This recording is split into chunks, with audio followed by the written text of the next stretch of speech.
생각보다 ABL 바이오 임상 데이터의 결과가 다른 경쟁사보다도 안정성을 입증했고 다소 뇌투과 발현율이나 체내 농도나 이런 중요한 지표는 산업위의 요청에 따라 결과가 나오진 않았지만 상대적으로 안정성 측면을 입증한 걸 봤을 때 임상 이상에 대한 결과도 상당히 잘 나올 것으로 보이고 9월달부터 본격적으로 금리 인하 시즌이 도래하면 바이오가 금리 인하의 최대 수혜주로 부각받을 것으로 보고 있고요. 가장 큰 학회 중에 하나인 유럽의 스모 학회가 있고요. 우리나라 ABL 바이오, 알테오젠, 리가켄 바이오, 하놀 바이오파마, 에이프릴 바이오, 올릭스 이런 회사들의 다양한 임상 파이프라인에 대한. 안녕하세요. 김지윤입니다. 오늘은 9월 3일 지금 새벽 1시가 좀 넘었고요. 지금 미장이 좀 조정을 좀 받고 있습니다. 다우는 1.2% 정도 하락 중이고요. S&P는 1.5%, 나스닥이 거의 2% 가까이 하락하고 있습니다. 지금 엔비디아가 좀 많이 빠지네요. 엔비디아가 지금 알리바바 그 쇼크로 인해서 딥시크가 사실 엔비디아한테 큰 충격으로 왔었지만 그것도 단기적인 노이즈에 불과했고요. 사실 이게 알리바바가 딥시크에 이어서 두 번째로 나오니까 조금 더 충격이 큰 것 같습니다. 이게 중국이 이런 에 관련된 모멘텀이 나올 때마다 이런 엔비디아나 빅테크가 충격을 입는 거 아니냐, 이게 누적적으로 쌓이면은 데미지가 큰 거 아니냐, 그런 우려가 좀 있는 것 같고요. 상당히 아직까지는 기술 격차가 존재하기 때문에 실질적으로 엔비디아의 펀더멘탈이나 빅테크의 펀더멘탈에는 영향은 없는데 단기적으로 부정적인 건 분명한 것 같습니다. 테슬라가 지금 1% 이상 빠지고 있고요. 팔란티어, 알파벳, 아마존, 애플 모두 2%대 하락하고 있습니다. 지금 빅테크 관련돼서 계속 고점 논란이 나오고 미국 증시는 언제든 조정이 나올 수 있다고 보고 있고요. 미국 증시가 나쁘면 국내 증시도 당연히 최근에는 국내 증시는 미국 증시와는 다르게 반도체 중심이라기보다는 바이오, 조선, 오늘도 보니까 또 방산이 여전히 부활하고, 사실 반도체 삼성전자 하이닉스 부진에도 지금 시장을 이끌어가는 것은 반도체가 아니기 때문에, 물론 하반기에 시장을 이끌어갈 주도주로 반도체가 많이 얘기는 나오고 있지만 아직까지는 반도체가 시장을 이끌어가는 정도는 전혀 아니고요. 다른 업종이 상당히 견고하게 국내 증시를 받치고 있기 때문에 지금 반도체 말고 국내 증시를 받치고 있는 것 중에 특히 코스닥 쪽에서 가장 강한 흐름을 보이고 있고, 코스닥의 시가총액 1등부터 10등 사이에 이제는 바이오 기업이 거의 5개 이상이 지금 들어오고 있습니다. 매일매일 거래대금을 봐도 거래대금 1등부터 15등 사이에 바이오 종목은 항상 5개에서 많게는 8개까지 들어가면서 바이오에 대한 시장은 코스닥 하반기 주도주로 바이오가 상당히 기대감이 크다고 보고 있습니다. 우리나라 바이오텍을 넘어서 글로벌 바이오텍으로 도약하려는 바이오텍 3인방, 알테오젠, 리가켄 바이오, ABL 바이오 중에 ABL 바이오를 가져왔습니다. 강연회 4차, LA 파트너스 강연회 4차가 잘 끝났고요. 많은 응원해 주셔서 감사드립니다. 이 8월 30일 날 한 거, 여기 주제가 요거 녹화본으로 보실 수 있어요. 신청하시면. 오늘 딱 마침 따끈따끈하게 좀 전에 이 8월 30일 토요일 LSK 파트너스 미드업 4차 녹화본 편집이 다 끝났습니다. 온라인 녹화본 편집본으로 보실 수 있으니까 많은 신청 부탁드리고, 요 주제가 바로 바이오입니다. 제가 12월 달에 단독 강연회를 진행하는데요. 12월 초로 예상이 돼 있고요. 2시부터 6시까지 장장 4시간 동안 올해 내내 시장을 주도했던 것 전반적으로 다 정리해드리고 내년 주도주까지 말씀드릴 거니까 이 구글 시트폼을 통해 제 단독 강연에도 신청하실 수 있어요. 바이오는 최근에 알테오젠도 다시 올라오면서 50%대 연초 대비 상승률을 나타내고 있고, 리가캠도 30%대, ABL 바이오는 200%대 상승률을 나타내고 있고, HK 이노엔도 30%대, 삼천당 제약, 여기 펩트론이나 D&D 파마틱이나 올릭스나 이런 쪽 그 비만 치료제나 대사질환 치료제 쪽은 뺐습니다. 역시나 ABL 바이오가 상당히 주가가 견고한 그 항암제와 ADC, 항체약물 접합체, 이쪽 비만 치료제를 제외한 제약바이오 카테고리 중에 가장 높은 상승률을 나타내고 있고, 시가총액 10위권 안으로 들어왔습니다. 코스닥에서 오늘 기준으로도 시총 5조를 리가켄 바이오랑 ABL 바이오가 코스닥에서 시총 6등, 7등, 6등에서 8등 사이를 왔다 갔다 하고 있고요. 시총 차이가 2,800억 정도밖에 차이 안. 이것도 언제든지 당일 급등 나오면 뒤집어질 수 있는 상황이고요. 알테오젠이 여전히 24조 4,600억들을 여전히 코스닥에서 압도적인 시총 1등을 차지하고 있습니다. ABL 바이오, 신한, NH, 메리츠, DS, 키움, 유진, IV 리서치, 미래, 현대차, 다올, LS 한국 유안타 레포트를 참고했고요. 매수매도 추천 리딩하기 위해서 영상을 찍은 것이 아니고 ABL 바이오를 순수하게 기업 분석하기 위해서 영상을 찍었음을 말씀드립니다. 사노피의 요청에 따라 ABL 드디어 임상 1상 결과 보고서 나왔는데 제한적인 공개가 조금 아쉽지만 이 약물 관련된 이상 반응, 특히 부작용, 안정성 측면에서 경쟁 약물인 로슈의 프라시네 주맙보다 ABL301이 이 부작용 측면, 이상 반응에서 훨씬 더 적게 로슈의 프라시네 주맙이 12.5%의 이상 반응이 나왔다면 ABL301은 5.7%의 로슈의 경쟁 약물보다 적게 나오면서 안정성에 대한 긍정적 임상 데이터를 입증했습니다. 글로벌 최초로 IGF-1R 이게 뭐냐? 인슐린 유사 성장인자 1 수용체 요 타겟으로 1R 타겟으로 BBB 셔틀을 했는데 이게 일상에 대해서 안정성에 대한 성공적인 임상 데이터를 입증했다는 게 큰 의미가 있고요. 이미 3년 전에 사노피의 1조 3천억에 라이센스 아웃했던 1R 타겟이 뇌투과 플랫폼 그래파디 B에서 적용한 파킨슨 치료제 ABL301에 대한 임상 결과가 드디어 나왔다는 점에서 ABL바이오가 의미가 있다는 거고요. 건강한 사람을 대상으로 했고 뇌부종이라든지 뇌출혈 같은 심각한 부작용이 전혀 나오지 않았다. 특히 그레이드 3, 그러니까 3등급 이상의 약물 관련 부작용이 전혀 발견되지 않아서 성공적으로 임상 1상에 대한 안정성 데이터를 입증했다는 겁니다. 로슈나 바이오젠이 타겟으로 하는 경쟁 약물보다 안정성 대비 우위성을 획득했습니다. 기본도 안 돼 있는데 투자하시는 분들이 저는 90% 이상이라고 봅니다. 제가 오프라인 강의 다니면서 정말 많이 느꼈던 게 2차 전지를 투자하는데 제품이 어디로 납품하는지도 몰라요. 1년 매출이 얼마 되는지도 몰라요. 일반인 투자자분들이 단기적인 변동성을 취해서 그날그날 주가의 흐름이 세거나 이슈화되는 종목들을 할 경우에 성공 확률이 상당히 떨어집니다. 우리는 가장 효율적인 투자 전략과 어떠한 기업 발굴, 산업 발굴을 그때그때 시일성 있게 하기 위해서 이동 모델을 만들었습니다. 함께 공부하고 함께 전략을 짜가면서 적절한 수준의 이론과 우리가 꼭 필요한 부분의 이론 잘 결합하고 그거를 실전 투자 전략에 연결지어서 메가트렌드 산업에 투자하려고 합니다. 첫 번째 주간 시장 트렌드, 두 번째 월간 복귀 특강 외에도 당연히 매일매일 시황에 대한 제 생각, 시황에 대한 분석, 그때그때 어떤 이슈가 발생하는 것들에 대한 제 리뷰 당연히 다 달아드릴 거고요. 오래오래 즐겁고 재밌는 투자 라이프를 이어가는 페이스메이커 역할을 하는 게 제 목표입니다. 제 모든 것이 담긴 제 모든 투자 라이프 구독자분들한테 다 오픈할 생각입니다. 빌리언스 캠퍼스로 구독자분들을 기쁜 마음으로 설레이는 마음으로 초대합니다.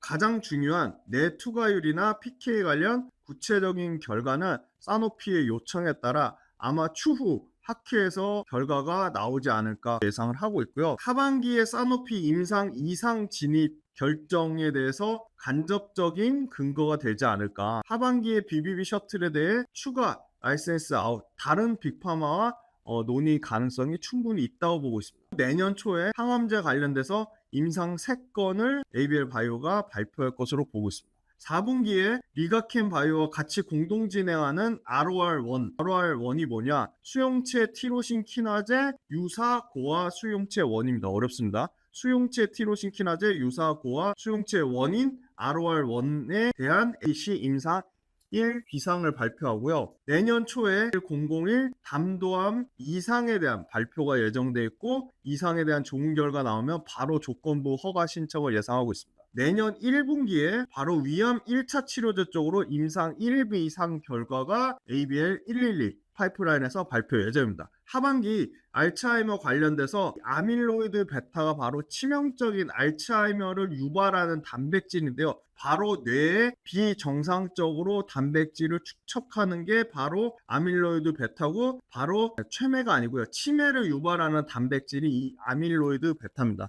그래서 이 아밀로이드 베타를 통해서 신경원 섬유의 매듭이 형성되고 그게 뇌 조직의 변형을 일으키는 겁니다. IGF-1R 타겟으로 추가적인 라이센스 아웃에 기대가 되고요. 다만 이번 임상 1상 결과가 아쉽게 가장 중요한 뇌 약물 투과 체내 농도에 대한 주요 지표는 사노피 때문에 공개가 어렵다고 밝혔습니다. 전적으로는 안정성에 대한 비율만 확인했습니다.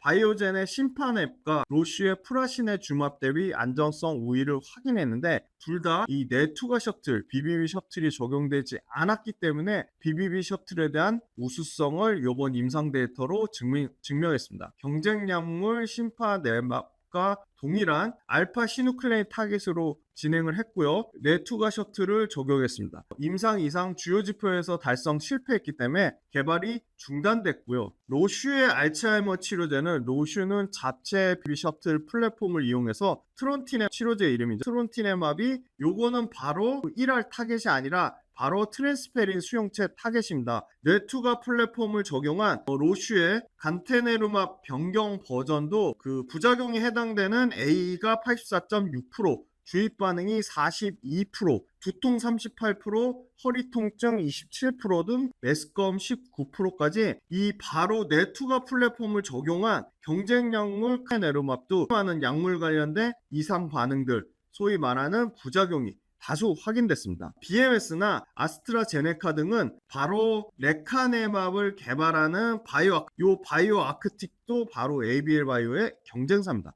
바이오 아크틱의 엑시다브네맙이 가장 큰 경쟁 물질로 부각되고 있습니다. 개발 속도도 비슷하고요. 바로 알파 시누클레인 타겟의 파킨슨병 치료제라는 것도 동일합니다. 건강한 사람 대상으로 일상을 진행하고 있고 여기도 낮은 부작용 비율이 장점으로 떠오르고 있습니다. 로슈는 자체 BBB 셔틀 플랫폼을 탑재해서 트론티넴압에 대한 임상 결과가 있는데 바로 단일 용량 증가에서는 위약금 포함 83.3%의 부작용을 나타냈고요. 이거에 대비해서 L301 오늘 나온 데이터는 부작용이 69.6%로 경쟁 약물 트론티넴압보다 안정성을 입증했습니다. 또 다른 경쟁 약물 프라시네 주밥에서 증량 시험에서 위약금 포함 최소 한 번 이상 치료 관련된 이상 반응에서 프라시네 주밥이 12.5%였다면 ABL301은 그거보다 더 낮은 7.1%로 임상 1상 안정성 결과에 대해서 경쟁 약물 대비 성공적인 데이터를 현실적으로 임상 2상에 대한 진입 가능성은 현재로서는 아주 높다고 보고 있고요. 임상 2상은 사노피 단독으로 진행할 것으로 보고 있습니다. 마일스톤이 추가적으로 수령 기대감 당연히 있고요. 그래파디 B 안정성이 확인되면서 추가적인 플랫폼이나 또는 후보 물질에 대한 기술 이전 기대감이 나올 것으로 보고 있습니다. 단일 용량이나 다중 용량에서 그레이드 심각한 중대한 이상 반응의 부작용은 관측되지 않으면서 긍정적 결과를 다시 한번 입증했고요. 플랫폼의 가치는 그래파디 B 플랫폼이 누적적으로 사노피와 글락소스미스클라인의 두 건의 기술 이전을 바탕으로 경쟁사 대비 차별화된 BBB 셔틀 를 이번에 임상 데이터에서 증명하지 못한 부분을 일상에서 결과가 나왔고 사노피 또는 하키에서 추가적으로 아까 중요한 뇌투과 발현율이라든지 체내 농도 그거 관련돼서 아마 추가 데이터가 공개 예상이 앞으로 나올 것으로 예상하고 있습니다. 신규 기술 수출에 대한 큰 방향성 타깃과 모달리티의 확장은 순조롭게 진행 중에 있다. 모달리티 관점에서 올리고 뉴클레오타이드에 주목하고 있다. 파킨슨 L301은 기존 파킨슨의 질병에 대한 속도 조절 신약이 부재하고 신규 유망 타겟이라고 하는 ABL 바이오가 하고 있는 타겟 알파 시누클레인 LRRK2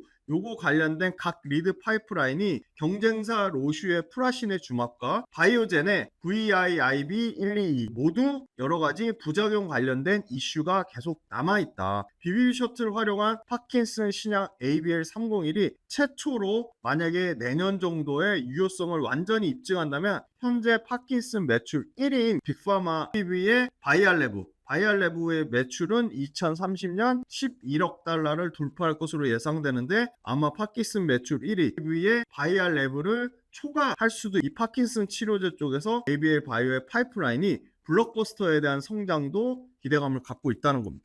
그랩바디 B는 뇌혈관 장벽 투과 목적으로 고안된 이중항체 플랫폼이지만 IGF-1R이 바로 근육에 다수 발현되는 걸 착안해서 발빠르게 근육 전달체로 그랩바디 B 플랫폼을 재설계도 했습니다. 글락소스미스클라인의 기술 이전을 통해 그랩바디 B 플랫폼은 바로 올리고 뉴클레오타이드나 siRNA 쪽의 비항체 기반 모달리티로 이미 확장을 했기 때문에 근육 타겟 영역으로도 대표적으로 RNA 개발사인 이오니스 파마슈티컬스와 공동 연구 개발을 하면서 근육 타겟 영역으로 POC 바로 개념 인증 비임상 결과를 확보할 것으로 예상을 하고 비임상 결과에 대한 발표 논문은 12월 달에 예상이 되고 있습니다. 비마그루밥이 이미 우수한 체지방 감소, 근육 보존 효능을 비마그루밥이 입증했기 때문에 비마그루밥을 통해서 해당 타겟에 대한 개선 니즈가 증가하고 있습니다. 근육 셔틀 개발 플랫폼 중 ABL 바이오에 대한 관심이 증가할 것으로 보고 있습니다. 12월 전임상 단계에서 POC 개념 입증을 완료해서 해당 플랫폼이 이 소위 말하는 근육 전달체 플랫폼으로도 상당한 추가적인 모달리티 확장에 대한 기대감이 있다고 분명히 말씀드리겠습니다. 이 기술 이전은 RNA 메인이기 때문에 아밀로이드 베타라든지 타우는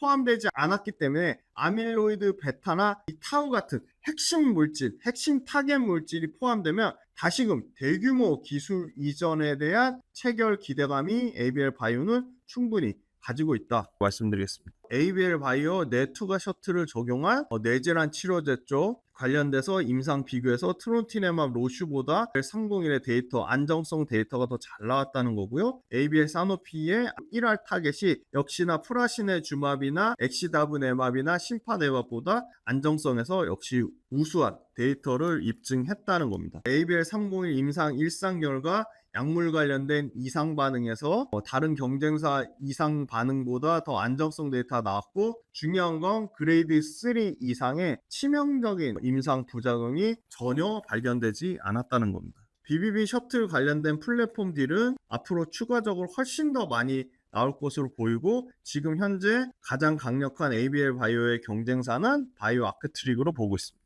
알테오젠의 실적표거든요. 알테오젠이 아마 2,500억대, 7,000억대, 8,000억대 사이즈로 커질 것으로 보이고요. 알테오젠의 PER은 200배에서 내년에는 40배까지 떨어질 것으로 보고 있습니다. 왜냐면 영업이익이 1,000억대에서 6,000억대로 커질 것으로 4배 이상 영업이익이 커질 것으로 보이고요. 요 밑에 있는 거는 리가캠입니다. 리가캠도 1,600억대에서 1,800억대에서 2,800억대로 매출이 커지고요. 영업이익 드디어 내년에 거의 60억대 미만으로 줄어들 것으로 보이고요. 27년에 700억대 넘는 영업이익 흑자 전환을 예상하고 있습니다. ABL 바이오는 올해 기술 이전 마일스톤, 단계별 기술 이전 요구가 되면서 올해 역대급 매출인 1,130억대 매출에 영업이익 220억대를 다시 달성할 것으로 보고 있습니다. 그 다음에 ABL 바이오인데요. ABL 바이오 최근에 1월 달부터 누적적으로도 외국인이 1,000억 넘게 샀고요. 최근에도 지속적으로 지금 신고가 영역이지만 외국인이 계속 사고 있습니다. 투신이나 사모펀드 쪽에서 매수세는 들어오고 있지만 연속적으로 기관의 매수세 들어오는 데는 아직까지는 투신 쪽이다. 그래서 기관이 계속 팔다가 다시 9월달 들어서 매수세가 다시 전환되고 있습니다. 아마 기관 쪽에서는 임상 1상에 대한 데이터를 잘 나오는지 보고 확인하고 비싸게 사더라도 살려고 한 것 같고요. 아마 외국인은 이 임상 데이터가 나오기 전부터 계속 사면서 ABL 바이오를 단계적으로 계단식으로 주가를 상승시켰습니다. 알테오젠 마찬가지입니다. 알테오젠도 최근에 보험 투신 연기금 사모펀드 기관 쪽에서 계속 팔다가 최근에 다시 기관 쪽에 8월달 중순부터 기관 순매수가 급격하게 들어오고 있고요. 외국인은 아직 사진 않고 있습니다. 리가캠 바이오 마찬가지입니다. 리가캠도 보험 투신 연기금 사모펀드에서 급격하게 기관 쪽에서 바이오단으로 고르게 매수세가 들어오고 있습니다. 자, 마지막으로 ABL 바이오 차트인데요. ABL 바이오 역대급 신고가인 97,400원을 찍고 살짝 옆으로 누워있는 상태고요. 거래대금도 줄인 고점 영역이 계속 높아지는 추세적으로 우상향하고 있고요. 저점 영역도 추세적으로 계속 높아지는 추세적으로 완전히 우상향하고 일단은 1차 지지선은 요 가격대를 잘 지지하는지 여부가 중요할 것 같고요. 그다음 이 가격대 떨어지면 2차 지지선이 여기까지도 떨어질 수 일단은 완전한 추세적으로 우상향 하고 있고 사실은 더 퀀텀 점프 하려면 옆으로 기거나 기간 조정이나 가격 조정의 형태가 분명히 나오면 오히려 더 건강하고 멀리 갈 수 있다고 보고 있습니다. 생각보다 ABL 바이오 임상 데이터의 결과가 다른 경쟁사보다도 안정성을 입증했고 다소 뇌투과 발현율이나 체내 농도나 이런 중요한 지표는 산업피해 요청에 따라 결과가 나오진 않았지만 상대적으로 안정성 측면을 입증한 걸 봤을 때 임상 이상에 대한 결과도 상당히 잘 나올 것으로 보이고 핵심 타겟 물질이 빠진 상태로 글락소스믹스클라인이랑 계약을 했기 때문에 그거에 대해서 핵심 타겟 물질을 포함하면 훨씬 더 이 대형 기술 체결단의 기대감이 높다. 9월 달부터 본격적으로 금리 인하 시즌이 도래하면 바이오가 금리 인하의 최대 수혜주로 부각받을 것으로 보고 있고요. 결과적으로 이미 8월 달부터 테오젠, ABL 바이오, 삼성바이오로직스, 리가켄 바이오 관련된 회사들의 기관 쪽 수급이 들어오고 있다. 외국인 수급도 이미 7월 달부터 바이오 쪽에 수급이 들어오고 있다. 관세, 약가 인하 관련돼서 직접적으로 타격을 입는 쪽은 필수 의약품 쪽인데 우리가 하는 쪽은 우리 바이오텍이나 우리 바이오 기업들이 하는 거는 우리 제약 기업들이 하는 거는 전문 의약품 쪽이기 때문에 가장 직접적으로 타격을 입을 것이라고 생각됐던 SK 바이오팜조차 생산 시설을 미국에 허가받을 수 있는 뭐 푸에르토리코나 이쪽으로 생산 이전을 하고 약 품목 자체가 전문 의약품 때문에 약가 인하를 할 수 없는 상황이다. 사보험, 공보험에 다 등재된 약이기 때문에 함부로 약가 인하를 할 수 없고 관세나 약가 인하 때문에 바이오 회사들이 펀더멘털과 무관하게 바이오 회사들 주가가 좀 눌린 측면이 있었다. 그런 부분이 다시 본격적으로 살아나기 시작했다. 마지막으로 바이오 관련돼서 상당히 중요한 학회들이 하반기에 몰려있다. 지금 당장 스페인에서 열리는 이 폐암 관련된 학회가 있고요. 가장 큰 학회 중에 하나인 유럽의 스모 학회가 있고요. 혈액암 학회가 있고 다양한 학회가 있기 때문에 학회에서 우리나라 ABL 바이오, 알테오젠, 리가켄 바이오, 하놀 바이오파마, 에이프릴 바이오, 올릭스 이런 회사들의 다양한 임상 파이프라인에 대한 중요한 결과가 나올 것으로 하반기에 바이오텍 회사들의 모멘텀이 계속 어렵지만 공부하셔야 되고 핵심 ABL 바이오, 알테오젠 요 3인방은 파이프라인이 어떤 암종을 대상으로 하고 어떤 기술을 갖고 있고 어디랑 기술 이전을 맺었고 바이오텍이 어떤 기술에 관심 있고 어디에 투자고 이 정도는 꼭 아셨으면 좋겠습니다. 네, 오늘 이 새벽에 ABL 바이오 급하게 말씀드렸고 다음에 또 재미난 기업으로 찾아뵙겠습니다.